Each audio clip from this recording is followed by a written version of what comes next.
Mamaya ho natin babaran. Ay, ang pagpunit na yan nitong si Congressman Libiste dito kay Ralph Recto. Pinaiyak ho nitong si Congressman Libiste, yung anak ni Recto na congressman. Pambihira, ibang klase ho talaga tong bata na to. Ito ba? Ito ba kinagagalit nitong si Recto? Ano yan? Lucky B? Lucky B? Pambihira. Lucky LB? Lucky B. Dito sa video na to, magkakaroon na siguro ng kaliwanagan sa ating mga kababayan kung ano bang nangyari dito sa mga maanumalyang flood control project na to. Kung bakit yung mga malalaking pangalan, napakahirap tuntunin. Napakahirap banggain.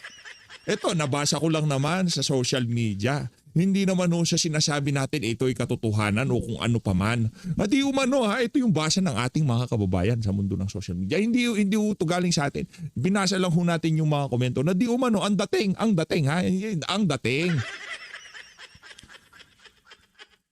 sasabihin ko Hindi. Isang like at isang subscribe ho muna para lagi ho kayong updated sa ating mga reaction video dito sa PH Update. Kasi ang sinasabi dito ng ating mga kababayan, kung inyong nakikita, nandito si Garjola. Ito. Ang sa gitna ho na yan, etong si Garjola. Mamaya ho, magbe-make sense lahat yung ano na yan.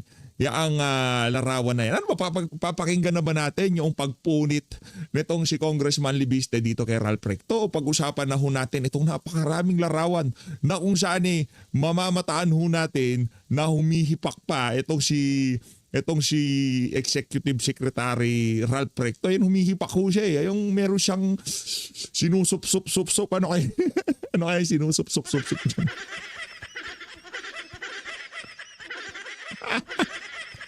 Eto na mga kababayan, pakinggan ho muna natin ang privilege speech nitong si Kong Libiste bago ho natin pag-usapan yaang mga nag-viral na larawan na yan na di umano'y talagang nakipagpulong itong si Executive Secretary Ralph Recto dito kay Congressman Lian Libiste. Pagkatapos ngayon tinatawag na baliw itong si Kong Lian sa social media. Yan yung mga nababasa-basa natin. Ano daw siya, baliw. Dito ho, may sagot itong si Kong Lian dito kay Ralph Recto. Pakinggan ho natin mga kababayan. The privilege hour is now closed. Mr. Speaker, I rise on a point of personal and collective privilege. What is the pleasure of the Honorable Libiste? Mr. Speaker, I rise on a point of personal and collective privilege in response to a comment by Executive Secretary Ralph Recto. Please proceed. Thank you, Mr. Speaker. Ito na. I rise on a point of personal and collective privilege matapos ako tawagin ni Executive Ralph Recto na baliw. Yan. Kung baliw man ako, at least hindi ako magnanakaw. Palakpakan. Yan ang number 1 dyan. Palakpakan. Okay nang maging baliw. Sino ba mga pinaparatangang baliw? Yung totoong mga ano dyan, yung mga totoong nakikipaglaban para sa bayanan. Congressman Lian. Yung San Fernando, huwag yung pakinggan yun. Sabay sa Agus lang yun. Yung San Fernando, hindi tayo bilib doon. Rep Marcoleta, Rep Libiste, Rep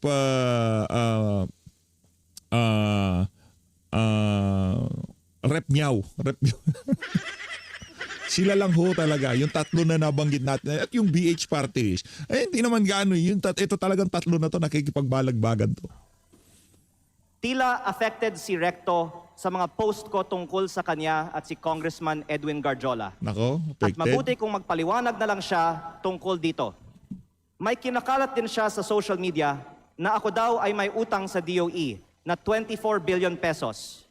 Ito po ay walang basihan at inimbento lamang upang tangkang pahinain ang mga binabunyag ko tungkol sa korupsyon sa ating gobyerno. Yan. At mas marami pa ang aking sasabihin sa ibang pagkakataon. Nagsimula lang itong mga atake sa akin nang sinimulan kong imbestigahan ang DPWH sa Batangas at ang mga kumpanyang konektado kay Congressman Edwin Garjola at naging Executive Secretary si Ralph Recto. Yan. Marami rin ang nagsabi na ang pagbunyag ko nito ay hindi aking kapaki-pakinabang. Ngunit hindi ito para sa sarili ko, ito ay bahagi ng aking tungkulin bilang mangbabatas at kinatawan ng unang distrito ng Batangas. At hindi ako matitinag Kaya po ako ay nananawagan na imbestigahan ang connection ni Garjola kay Recto, lalo na ngayong executive secretary na siya, at suriin ni Pangulong Marcos kung natutulungan ni Recto si Garjola mula sa loob ng Malacanang. Dahil limitado ang oras ngayon, Yeah. ilahad ko ang iba ko pang nalalaman tungkol sa mga koneksyon ni na Garjola at Recto sa iba pang mga araw. Sisimulan ko lang ngayon sa isang punto. Ayon sa aking tansya at pananiliksik, mahigit 1 billion pesos ang ginastos ni Congressman Edwin Garjola para kay Vilma Santos Recto at Lucky Manzano sa iba pa nilang mga kandidato at sa sarili niya bilang first nominee ng CWS party list sa 2025 election. 1 bilyong peso daw di umano ang ginastos ni Garjola sa kampanya nito mag-inang mag-inang Vilma at Lucky. Itong Lucky V. Ay, umihipak pa. May sinusup-sup siya eh. Ano ba yan? Nagbibake ba yung mama na yan? Pambihira, oo. Diba, baka ninong nitong si Lucky. Kumare niya tong si Vilma. Yung mga malisyoso naman sa comment section. Ay, baka daw crony nitong si... Tayo naman wag ganoon. Ang mamamalisya nyo, baka malapit lang magkaibigan. Ginastosan ng di umanong 1 bilyon itong si Lucky Manzano at itong si Vilma Santos nung nagdaang kampanya. Baka malapit na magkaibigan lang. Baka ninong, inaanak niya si Lucky. Pambihira. Hindi naman crony. Pambihira naman. Sama naman. Hindi tayo naniniwala dyan. Kaya yung mga nagpapakalat ng ganyan yun nga kayo, yari kayo kay Recto. Sa aking distrito, ang tansya ko ay 150 million. Nako. At ayon sa ibang mga politiko, gumastos sila ng 200 o 300 million sa kanilang distrito. Kaya sa 6 na distrito ng Batangas, sinasabi ng iba na aabot ng 2 bilyon ang ginastos ni na Recto at Garjola. Lalo't mas malaki pa ang ginastos sa Lipa. Pero hindi po ko bubuksan ang mga kinatawan ng Lipa sa aking pahayag na ito. Pero sabihin na lang natin na 1 billion pesos ang ginastos ni Recto at Garjola sa 2025 elections. Noong April 16, 2025 naman, inimbita ako ni Congressman Garjola na mag-dinner sa kanyang bahay sa Punta Fuego na Sugbo sa aking distrito kasama si Secretary Recto na makikita sa mga picture na ibinahagi ko sa Facebook Ayan na. para hingin aking tulong para kay Vilma at Lucky. Nako. Pagkatapos, umikot ako kasama si Kong Garjola at mga tauhan ng mga Recto sa iba't ibang bayan ng aking distrito upang i-endorse ko ang V-Lucky sa mga leaders ko. Pagkatapos ng mga meeting, Heto ho mga kababayan. Heto ho yung mga larawan na tinutukoy nitong si Congressman Libiste. Ayan, dito meron din hong susupsupin siguro dito si Eto si Recto, ayan ho, meron siya sinusupsup eh. Ayan ho, larawan nilang dalawa ni Ralph. Ito naman ho ni Garjola, yung wag masyado malisyoso. Pambihira kayo. Ano ba? 1 bilyon di umanong ginastos sa mag-inang itong si Vilma at itong si Lucky Manzano nitong si Garjola. Hindi naman siguro crony ni Ralph Recto. Kayong ganyan masyado magagalit si Recto sa inyo niyan. Sino ba yung di umanong napakaraming proyekto diyan sa lugar nitong sila Kong Libiste na napakaraming maanomal flood control project. Si Garjola, sino ba yung congressman na parang untouchable ngayong mga panahon na to? Garjola. O sino bang katabi nitong si Garjola dito? Si Recto. Mag-best friend lang ho sila. Pero wala Wag masyadong ganyan mag-isip. Pambihira. Nagdi-dinner lang sila pero hindi sila close. Walang basihan yung mga aligasyon na yan. Basta si Recto, hihipak lang siya. Walang maraming pake. Ay, mga praning. Wala naman yan. Kayo talaga. Wala yan. Tayo ay naniniwala na mag-best friend yang si Garjola, ganyan sila ka-close. So, Garjola, Recto. Di siya crony ni Recto. Magkaibigan lang talaga. Ginastos siya lang ng 1 billion. Itong si Recto. Ito yung nababasa ko. Ako, dinidibang ko na, ha? Dinidibang ko na. Eh talaga, papahamak pa kayo dyan sa comment section. Huwag sasabihin crony ni Ralph Recto yan si Garjola, mag-best friend lang. Kaya ginastos na di umano ng 1 bilyon ng kampanya. Eh, magkaibigan, matalik na magkaibigan. Ano ba naman yung 1 bilyon sa 3%, 13% sa mga flood control project kung sakaling makaninok yung mga... Di ba? Wala kwenta yan. Kaya kayo yari kayo kay Recto niyan. Ako, di ako naniniwala dyan. Tayo dito sa PH Update, dinidibangan ko na yan. Huwag kayo masyado malisyoso mag-isip. Di ba akong Lian? Tambaggap ako ng reports na may ibinigay umano na cash para ikampanya si Vilma at Lucky na galing raw kay Congressman Garjola. Tila si Congressman Garjola ang gumagastos para sa kampanya ni V. Lucky. Batay sa aking mga nakita sa aking distrito at sa mga pagpupulong at materyales kung saan ang nakalagay ay Vilma Santos Recto, Lucky Manzano at CWS party list. Ang ibang mga politiko sa Batangas ay pwede ding tumestigo na si Garjola ang gumagastos para sa mga Recto. Kahit pagkatapos ng eleksyon, ibinahagi ko din sa Facebook ang picture ng meeting ni Gov. Vilma at Secretary Ralph sa mga mayors ng Batangas sa Tagaytay Highlands noong August 15 na ayon sa mga dumalo ay hosted by Congressman Garjola. Kung mali ang aking impormasyon, narito naman ang ibang mga kinatawan ng Batangas at pwede nilang sagutin ngayong araw na ito ang aking mga pahayag. O pwedeng magpatawag ang Kongreso ng Masyadong nagalit ho nila itong si Kong Lian. Itong bata na to, mainit to eh. Di ako magtataka kung biglang maging senador ito. At kung sakaling maisama sa lineup ito ni... Pwede na ba? Ilang taon na ba itong si Kong Lian? Kung sakaling isama yan sa lineup ng mga Duterte sa 2020, susuportahan ho natin yan. Hindi ho silang parehas ng kanyang ina. Yung ina niya naglalaro eh. Ito lang siya. Focus lang. Nandun lang siya kung yung damdamin niya na sa tingin niya nasa tama. Talagang ilalaban niya. Nakanunto ko, pigil-pigil. Wala na, maghalong bala sa tinalupan, magbabalagbagan tayo dito. Ganyan to si Kong Lian. Kaya gusto natin na yung bata na yan na talagang maupo sa mataas na pwesto sa 20. Kung sakaling napasama. Kasi tayo kung sino lang ang mga endorso nitong si BP Sara, yun lang ating kakampanya. Kung sino lang magiging BP, tayo ho dito wala ho tayong BP, wala pa ho tayong senador. Meron tayong mga gustong maging senador.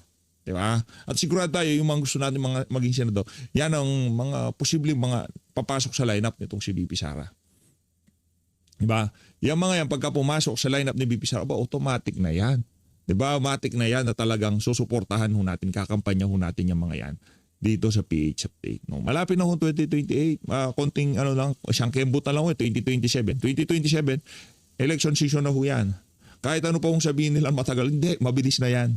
Kasi may 2028, election na. 2027, the whole year, wala hong mangyayari dyan, puro kampanyahan yan. Kaya wala na ho silang time sa impeachment. Pagka hindi nila impeach si BP Sara dito sa 2026, tapos na hong usapan, presidente ho si BP Sara, kahit anong gawin nila.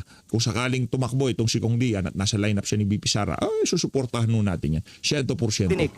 At kung totoo na 1 billion pesos o mahigit pa ang ginastos ni Congressman Garjola para sa mga Recto sa nakaraang kampanya, ang susunod na tanong ay, bakit si Garjola gumastos ng mahigit 1 billion piso para sa mga Recto? Best friend. Best friend niya si Ralph Recto. Yung mga nababasa natin, ano yan, baka ganito yun ni Ralph, ganito yan, kaya untouchable siya. Ang dami ng meron na pabalitang bahay sa ganyan yan, ganito, pero lagi siyang nawawala sa eksena pag usapin ng accountability sa mga ma-anomalyang flood control. Sino ba nasa likod ni Garjola? Mga ganong klaseng tanong sa comment section. Huwag kayong ganyan. Baka magalit sa inyo si Ralph Recto. Tawagin din kayong baliw, di ba? Kung ganyan.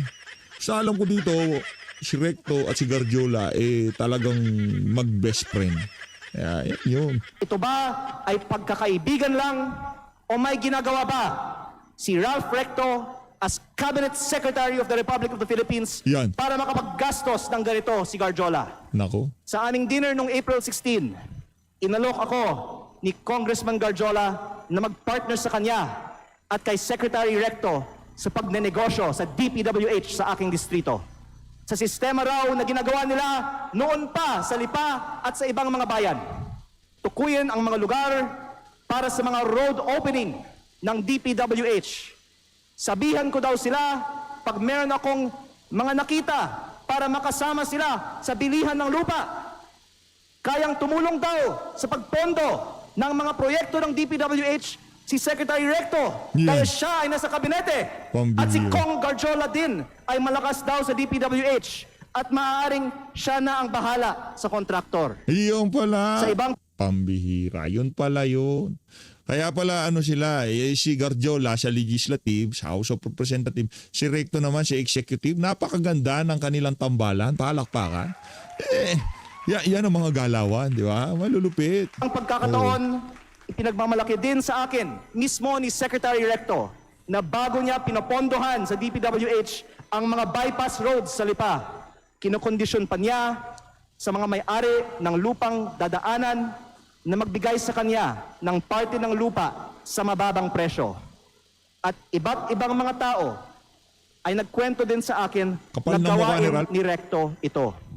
Kung lehitimo man Anak ng toko pagka bago dumaan yung bypass road sa harapan ng bahay mo, kailangan mo pa siyang bigyan ng kalupaan ng yung Recto to. Kung totoo man. Galing yan kay Kong Dian.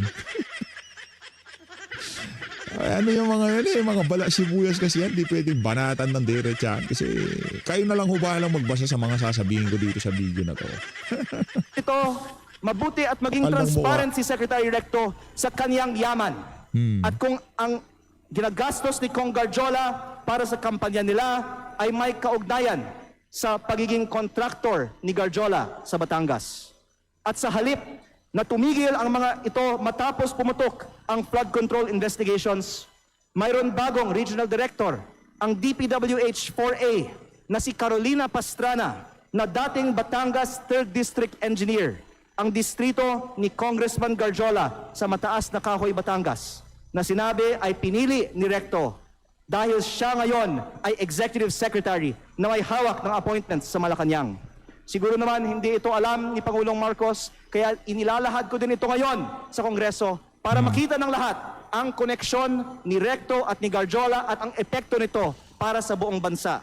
Tatalakayin ko pa sa ibang pagkakataon ang mga anomalya sa DPWH sa Batangas. Nalulungkot ako para kay Secretary Recto at Governor Vilma Santos dahil matagal na silang nasa politika na may mga pangalang inaalagaan. At ngayon pa lalabas ang mga isyong ito. Pero mas nalulungkot ako para sa Batangas at sa ating bayan dahil sa mga ginagawa ng mga pinakamataas na opisyal gamit ang pera ng bayan. Lalo kung hindi man lang tutugunan ang mga aligasyong ito at kung hindi inaaprubahan ang pagbaba ng VAT at mga buwis sa langis o ibinibigay ang ayuda para sa lahat na nabanggit ko na sa mga nakaraang pagkakataon. Kung hindi totoo ang mga sinasabi ko ngayon, hindi dapat tahimik si Secretary Recto at Governor Vilma tungkol sa umano'y korupsyon sa DPWH sa Batangas at ang mga aligasyon kay Kong Garjola na tinawagan ng ICI na binuo ng gobyernong ito bilang isa sa mga pinakamalaking kontraktor ng DPWH sa Kongreso. Nako. Mabuti kung ipaliwanag nila kung totoo bang malaki ang ginastos ni Garjola para sa kanilang kampanya at ano ang kapalit at kung si Garjola ay kaibigan lang ba o funder din. At kung hindi sasagutin ni Secretary Recto ang mga aligasyong ito, hinahamon ko si Yusek Claire Castro sa susunod niyang press briefing na sagutin kung tama ba na may ganitong aligasyon kay Executive Secretary Recto, bakit hindi pa sinasalang si Secretary Recto sa Commission on Appointments at kung ayaw din ba nilang buksan ang mga detalye ng dalawang kasong plunder ni E.S. Recto sa Ombudsman. Mabuti ding magpaliwanag si Yusek Castro kung bakit ba talaga natanggal sa pwesto si Executive Secretary Lucas Bersamin nang walang paliwanag at ipinalit isang respetadong dating Chief Justice ng Supreme Court sa isang taong ngayong may dalawang kasong plunder sa Ombudsman.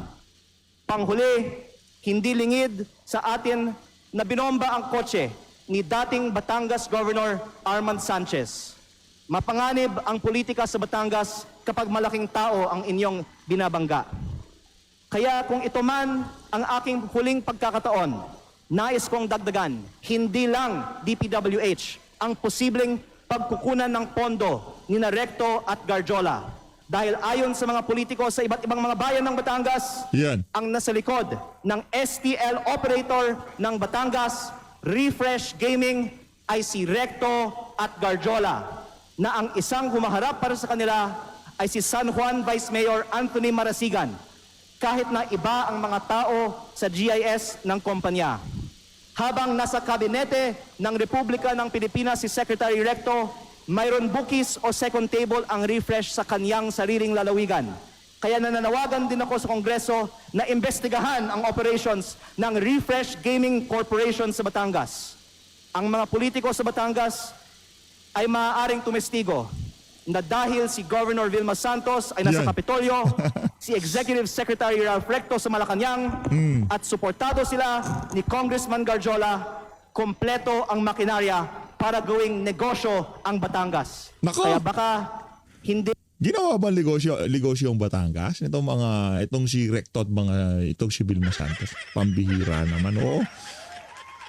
Nako, malalagay ka sa alangan niya kung liyan. Kaya dito sa PHFT, kailangan ka namin palakpakan. Ibang klase itong bata na to. lang 1 bilyon ang nagastos na ni Garjola para sa mga Recto. Maraming salamat po. Majority Leader. Nako, yung anak ni yung pakinggan natin sasabihin ng anak ni Recto. Mr. Speaker. Ano yan? I can now take questions. Thank you. Yan. Punitin mo yung anak. Majority Leader. Ayun na, pupunitin na ho siya ni Recto. Mr. Speaker, we'd like to recognize the representative of Lipa, Congressman Ryan Recto. The Honorable Ryan Recto is now recognized. Please proceed. Good afternoon, everyone. No questions to be asked on my end. Mr. Speaker, I would just like to make a manifestation to set the record straight regarding the issues raised by my fellow representatives Pati from dito, away ang away ang bilyonaryo, matindi to. Away, pakinggan natin kung paano magsagutan ng mga bilyonaryo, ha. Kumbaga, eto na ho yung sagutan ng mga Inglesero at mga anak ng mga mayayamang politiko. Ito na ho, ultimate. Batangas on the alleged issues that were narrated. First, while this representation recognizes the importance of legislative oversight, I believe that it is equally important that information shared in this plenary is accurately based on facts, not assumptions, not insinuations, and certainly not on incomplete information. Langya ka sa mga sinasabi mo na yan, baka pa ipalabas nitong si Congressman Dian. Hinay-hinay ka, brad. Hindi po dapat ginagamit ang plenaryong ito upang lahat ng mga haka-haka o paratang na walang sapat na basehan. On the alleged ties between Congressman Edwin Gadiola and Executive Secretary Ralph Recto, their association is purely professional, as Congressman Gadiola is also a member of the House of Representatives and a fellow Batangueño. There are no personal interests involved, but only a shared commitment to fulfill their duties to their constituents. Walang katotohanan ang mga alegasyon ni Congressman Leviste na mayroon silang may mga maanumalyang transaksyon. Fake news po yan, Mr. Speaker. This representation is not privy to the motives of my colleague from the 1st District of Batangas, but let it be known, hindi po tayo basta-basta nagpapadala sa mga inimbentong issue dahil alam po natin kung ano ang katotohanan dito. In fact, I will not stand idly by and let these so-called facts be presented as truth. Let it be a reminder that Executive Secretary Ralph Recto has served as congressman and senator for decades, representing not only Batangas, but also the broader interests of the Filipino. And same goes for Governor Vilma Santos Recto. Mr. Speaker, and to all my colleagues here and to the general public, let us just focus on the facts and let us uphold the process. And most of all, let us keep our focus on our constituents and serve them with integrity. And on the subject of VAT, pagdebatihan po natin yan dito sa Kongreso. It is not the job of the executive, but our job as legislators, and we're always open for that. Thank you, Mr. Speaker. Mr. Speaker, may I Oo. respond? Yan. Majority Nako, Leader. sagutan ho ito. Mr. Speaker, may I respond? Nako, matindi ho ito. Mr. Speaker, I'd like to recognize the Congressman for the 1st District of Batangas, Thank you. Congressman Leandro Please Leviste. respond. Unang-una po, ako po ay nagpapasalamat kay Congressman Recto na gusto niyang talakayin ito ng mas mahaba siguro sa Kongreso. Kaya sana magkasundo-sundo na lang tayo na magkaroon ng pagdinig sa Kongreso. Ipatawag natin ang iba nating mga kapwa Batanggenyo at sila ang pwedeng tumestigo tungkol sa mga kaugnayan ni na Secretary Recto at Congressman Garjola para hindi he said, she said at maglabas na ng mga resibo. Pangalawa, dagdagan ko din na hindi ko binanggit sa aking privilege speech kanina ang eleksyon sa Lipa alang-alang sa aking kasamahan. Pero para may konteksto tayo sa talakayan nito, sinabi sa akin ng ibang mga politiko sa Lipa na ang di umano'y ginastos ni Congressman Garjola at ng mga Recto sa Lipa sa 2025 elections ay umabot pa ng 1 billion pesos kasama na ang napakataas na presyo para sa bilihan ng mga boto. Hindi ko po alam ang totoong nangyari. Pinaparating ko lang ang sinabi sa akin at medyo mataas ang figure na natanggap ko. Baka naman 300, 400, 500 million pesos lang ang ginastos sa eleksyon ng Lipa. Pero gusto ko lang tanungin kung ano man ang ginastos ni Congressman Garjola para sa mga kandidato ng V-Lucky sa lungsod ng Lipa sa 2025 elections, kung 500 million man yan, o 200 million, o Yeah. 100 million, ano ang kapalit ng ginastos ni Congressman Garjola para sa mga kandidato ng V-Lucky sa lungsod ng Lipa? Don't take it from me, magpatawag tayo ng pagdinig at lahat ng mga Batanggenyo ay pwedeng sumagot sa mga testigong ito. Majority Leader. Mr. Speaker, Mr. Speaker. Mr. Speaker, we'd like to recognize Deputy Speaker Janet Garin from Iloilo. yeah, thank you very much. You're now recognized, Honorable Garin. Thank you very much, Mr. Speaker. Thank you very much, Majority Leader. And of course, magandang hapon sa ating colleague. Ayan na ho, ano to tayo, dembak siya ko. Patalastas, dembak siya ko. Patalastas muna, dembak siya ko yung tayo. The Honorable Leandro Leviste. Nakakagulat, no, Mr. Speaker, dahil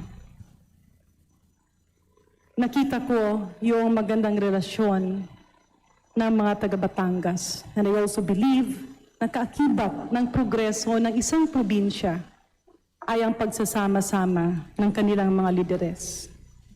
Though, of course, I will not contest the decision that the manifestation will be responded to.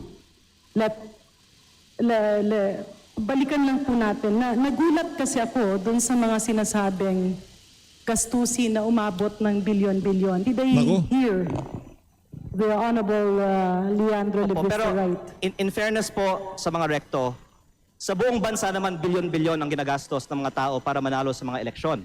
At baka ang ibang mga kongresista ay pwedeng magbigay din ng kanilang kananasan kung magkano ang bilihan ng mga boto sa kanilang mga probinsya. Ang itinutukoy kong punto dito ay hindi na may bilihan umano ng mga boto sa eleksyon. Pero na si Congressman Garjola ay umano ang gumastos para sa mga Recto sa Batangas. At least for a large part of their campaign, which I witnessed myself. Hindi ka talaga kakamayan ni Garjola kung marami kang nalalaman kaugnay doon sa mga nangyaring kampanya. Hindi ka talaga kakamayan. Hindi ka talaga papansinin. Ang dami mo palang bala laban sa kanila. In my district. Yeah, that's why I asked Mr. Speaker. Kung totoo man, kahit 1 milyong piso, ano ang kapalit ng ginastos ni Garjola para sa mga Recto? Yeah, At kaya ako, kung may kaya- katotohanan man ba ang sinasabi ko na sa April 15, sa dinner na pinicture na nasa Facebook, kwento nila sa akin ang kanilang sistema para sa road openings, bilihan ng lupa, pagpondo gamit ng impluensya sa gobyerno, at pag-raise ng pondo para sa mga eleksyon. Kaya ako nagtanong, Mr. Speaker, distinguished colleague, kasi ganun ba talaga ang gastusan Batangas? Matanong ko po yung ating kasamahan, magkano po ang ginastos niya sa eleksyon? Actually, mas mababa ang gastusan actually sa Batangas kaysa sa ibang mga probinsya. At kung bubuksan natin kung saan ang pinakamataas, balita ko, nasa Iloilo. ibang mga rehiyon ng ating bansa, hindi masyadong mataas ang Calabarzon, di ba? Kong JJ, hindi masyadong mataas sa atin sa Batangas o sa Quezon. Pero Maybe the Pero Honorable... ang punto ko ay hindi para buksan ang ginagastos ng mga politiko sa mga eleksyon. Ang punto ko ay bakit ang isang kontraktor ay gagastos para sa mga politiko? Yan, yun ang. Kung election spending ang bubuksan natin, hindi tayo matatapos ngayong araw. Ang punto ko, bakit ang kontraktor, ang lantaran, nag-host ng mga political events para sa mga politiko sa Batangas? Mr. Speaker, would the Honorable J.J. Suarez respond? But I would continue my line of questioning after his response. Sorry.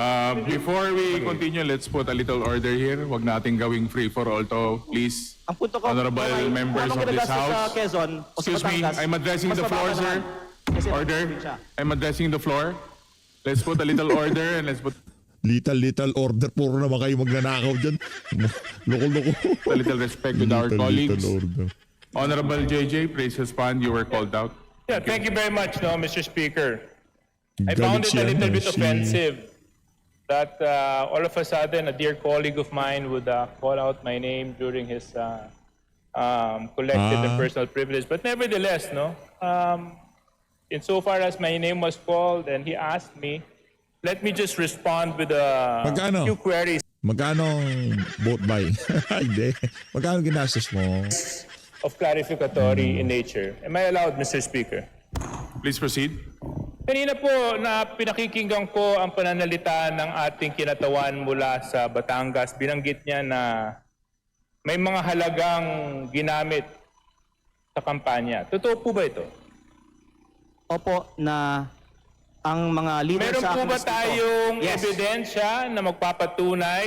Meron po bang dokumento? Meron po ba tayong hawak na anumang sinumpang salaysay na magsasabi na ganito nga po talaga ang nangyari? Unang-una po, Or tayo po ba ay bumabase lamang sa mga haka-haka at kwento at text at mga Facebook okay, messages? ilang sagot po. Unang-una, sa campaign sorties, nakikita natin na may gastos. At ang punto ko ay tila si Kong Garjola ay may ginastos para sa campaign sorties ng Vilma at Lucky sa Batangas. Yan. Pangalawa, ang leaders ko sa Batangas, ayon sa aking isinalaysay, ay nakatanggap ng pera galing kay Congressman Garjola at ito po ay para ikampanya ang Vilma at Lucky pero galing kay Congressman Garjola. At pangatlo, magpatawag na lang tayo ng pagdinig sa Kongreso para ang mga ibang mga politiko sa Batangas at hindi ako ang pwedeng tumistigo tungkol dito. Mr. Speaker, tayo po ay nahalal bago 2025. Taon po ngayon ay 2026. Kung talaga pong may mga ganong nangyari na maanomalya o questions of irregularities during the campaign, were the proper cases filed in COMELEC? Were ethics complaint filed in Congress? Why are we now standing here insinuating all sorts of illegal acts that happened in 2025 when so much time has passed? Unang-una Now I po, question, Mr. Speaker, the timing of all of this. Now I even find it a little bit offensive na pati ako babanggitin. But I'll tell you one thing, Congressman Leviste. Ayos kami sa Quezon, wala kaming problema doon. ang sinasabi In fact, ko kami, mas nagkakasundo mababa ang gastusin sa kakaisa. Quezon. Walang kalaban ka naman sa nakarang eleksyon eh, di ba? Wag! Wag yung bata, Brad. Congressman Leviste, Mr. Speaker, I'm sorry. I'm supposed to be respecting Please, our rules. address the Mr. Speaker, unfortunately, Walang I gusto do not lumabad. abide by comments of the good congressman from Batangas. Oh. I think it's totally uncalled for and baseless. Kung wala ka naman palang kalaban, talagang wala kang gastusin. Mababa gastusin mo. Ngayon, kung wala kang kalaban, gagastos ka pa eh. Para kasi Raul, no? In fact, it's Pero downright ito, here. ang hirap nito, wala ka ng kalaban, na bumibili ka pa ng boto. Say for him to make such allegations. And if indeed he has factual basis in anything and everything that he is saying, there were proper forums to do the same, to act on those allegations, to make the necessary Kakampi ni complaints. Recto to. Baka meron din siya Why donation. now? Why here? Baka, yung sinasabi meron. Ay, hindi pinagtatanggol niya eh. Baka kay best friend din. Best friend din siya ni Recto. Mr. Speaker. First of all, I would like to manifest that I appreciate the help that Deputy Speaker Suarez has extended to me in my first term as a advisor and mentor. And I did not mean any disrespect earlier by mentioning that. My point was that mas mababa ang gastusin sa Quezon at Batangas at sa Calabarzon kumpara sa ibang mga rehiyon. Pero ang punto ko ay hindi ang ginagastos sa election kung hindi ang pinanggagalingan ng gastos na ito. Lalo na kapag lantaran ang kontraktor ay nasa campaign sortie at ako nga ay may personal na karanasan na si Garjola ay gumagastos para sa kampanya ni Vilma at Lucky. Mr. But in Speaker, terms of your question, why now? I would like to say that my focus has been on transparency and accountability on corruption in the DPWH and the flood control investigations. Kasi hindi sapat na i-disqualify natin ang mga ang mga kandidato na may vote buying sa mga eleksyon. Dapat kasuhan para sa pagnanakaw ang mga politiko kapag sila ay nahalal na. Kaya yun ang inuna ko, yung pananagutan sa korupsyon sa DPWH. Pero kung pwede ko pong banggitin din, ako po ay hindi sinungaling. Ayokong bulahin ng taong bayan. Lahat tayo dito sa plenaryo ngayon ay may kaalaman na talamak ang vote buying at umaabot sa daan-daang milyon on average at minsan bilyon-bilyon ang mga kampanya ng mga kandidato sa Pilipinas. Kaya kung sino man dito ang magtatayo at nagsasabi na kasinungalingan ang sinasabi ko na umaabot sa daan-daang milyon, at the very least ang ginagastos ng ibang mga kandidato na nandito sa plenaryo ng Kongreso ngayon, hindi ako mahihiya na magsabi na sila ang sinungaling at ako ay nagsasabi ng totoo. Pero hindi ko balak buksan ng itong issue ngayon. Ang binubuksang issue ko ngayon ay bakit ang kontraktor ang lantarang gumagastos para sa kandidato, meron bang kapalit ang ginastos ng kontraktor na ito? Mr. Speaker. Deputy Speaker Yeah. Suarez, please One- respond and we will wrap up because One the 10 question minutes lang. has already expired. Please take note, Majority Leader. My colleague from my neighboring province of Batangas was right when he said that mag-iba siguro yung probinsya namin. Gusto ko lang malaman dahil sinabi niya mas mataas ang gastusan. Magkano po bang ginastos mo sa election mo? Actually, nasa Facebook po, namimigay ako ng libreng school supplies, ng libreng bigas pag may kalamidad, ng Christmas package, lahat po yan, personal ko pong gastos pag walang eleksyon. Magkano po? Nasa Facebook po, lahat ng ginastos ko at inanunsyo ko naman na ako po ay nag-donate sa aking foundation ng 6 billion pesos para sa mga estudyante at mga typhoon victims. Para lang Ako ay- maintindihan ko, Mr. Speaker, kasi, di ba, sabi... Ako po ay hindi Magkano ba sinungaling. nagastos nyo? Dahil sinabi ko nga, sinagot ko na, ako ay may foundation na nag-donate ng... Ako ay may So yung foundation ninyo yung gumastos sa kampanya ninyo na 6 na bilyon? Tama po ba yun? Hindi po. Ang sinasabi ko, ako ay may foundation na nagbibigay ng school supplies at bigas at relief So yung goods. foundation po niyon ay yun ang nagamit na Hindi yan ang ginastos ko paraan. sa kampanya. Kasi patuloy akong namimigay pa ng tulong After the sa aking campaign. distrito. Opo. Pero kaya ako po binubuksan ito ngayon kasi wala akong itinatago. Naka-post sa Facebook yung mga ipinamimigay ko kasi yan ay hindi kapalit ng boto. At ayaw ko na magkukunwari tayo dito bago ko pa papangalanan ng ibang mga nakatayo sa Kongreso ngayon na balita ko ay may mataas na presyo ng bilihan sa kanilang mga eleksyon na itanggi natin dito na talamak ang vote buying at mataas na spending sa mga kampanya sa Pilipinas. Ang pinupunto ko lang po ngayon ay sa mga nakalap kong impormasyon, si Garjola ang gumastos para sa mga rekto sa Batangas. Please wrap up, Yun, honorable members. Yeah, yun lang naman daw kung ano-ano talaga ito talaga si JJ Suarez. Ay na nga, dito na ako natatapusin ang ating reaction video dyan sa pagpunit na yan. Ito si Congressman Leviste dito sa mga rekta. So always, maraming salamat po sa pagsuporta sa PH Update. Mag-ingat po kayo lahat ng natin Pilipinas. Grabe. Ang nangyayari sa Pilipinas, tandaan niyo po yun mga kababayan. Puro pang sarili lang nasa isip nitong mga politiko na to. Kung iniisip niyo na meron nang mangyayari sa mga susunod na panahon, nagkakamali ho kayo. Wala ho tayong nakikitang mga sinyalis na merong magbabago sa mga susunod na 3 taon. Pagkatapos ng administrasyon na to, panalangin natin na merong makaupo na talagang merong tunay na tapang at malasakit sa sambayan ng Pilipino. Maraming salamat ho mga kababayan. Mag-ingat ho kayo lahat ng Pilipinas.